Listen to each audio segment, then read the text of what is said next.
I want to set the record straight here. There is a lot of misinformation on the internet and in books about trees and tree care. A lot of the things that we have accepted as correct have been proven to be incorrect, but people are still doing the wrong thing. Now, I get a lot of people that comment on my channel and they'll ask me questions about things such as wound dressing. So let's start with wound dressing. Wound dressing is basically something that you paint on the cut, and theoretically it prevents moisture and infection and all sorts of problems to get into the tree. And it has been proven to be of no value. And the industry, all the professionals understand this. So it's rare to find anybody who puts any kind of a tree sealant on a wound. But you can still buy it over the counter. You know, tree paint, tree tar, tree sealant, aerosol straight. There's so many different types of materials to put on a wound that do nothing. And in many cases, it has been shown that by sealing up a wound, you're actually trapping the moisture inside rather than allowing it to dry out. And by doing so, in some cases, that encourages fungus. Okay, so stop painting your wounds. It does nothing, okay? And there's also another big issue about how you make your cuts. This is a real sore spot to me, because there was a very famous arborist named Dr. Alex Shigo who spent his life dissecting trees. He worked for the Department of Forestry, and he concluded in such a way that the entire industry recognizes it. The professionals know this, but it is still being touted as. So I want to read something to you that I found on a popular website here, talking about how to make a proper cut. And first off, they talk about wound dressing, and they're correct. They said in most cases, the answer is no. Wound dressing such as tar, asphalt paint, or any other petroleum solvents should not be used on trees. So I commend them for that. But then they went on to talking about good pruning practices. Now, I want to read this to you. This is what they state in their website. Good pruning practices are a much better plan to help trees heal. Trees do not heal. They absorb the wound. They compartmentalize the wound. They grow around the wound. The wound is there. That's important to know. So when people say the word heal, they are not really, they're not really saying the right thing. Okay, listen to this part. Make clean cuts flush with the trunk of the tree when removing large branches. All right, this is really wrong.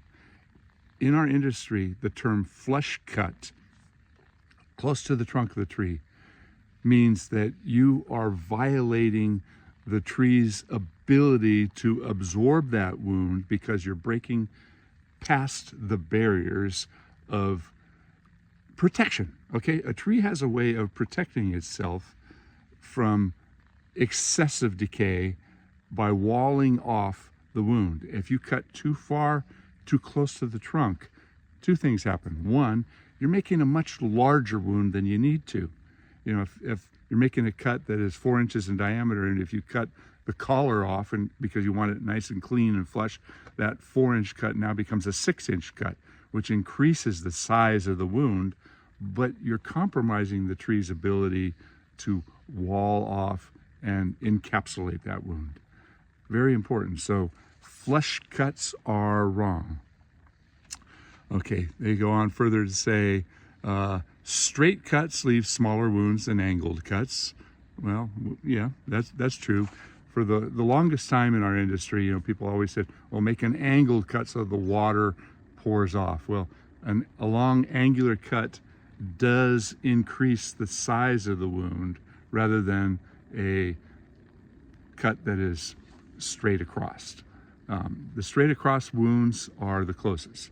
Now, what about stubs? Well, In this next video that I'm going to be showing, that I'll be putting up in the next couple of days here, I want to show a few wounds that were left as stubs in the past and what occurred.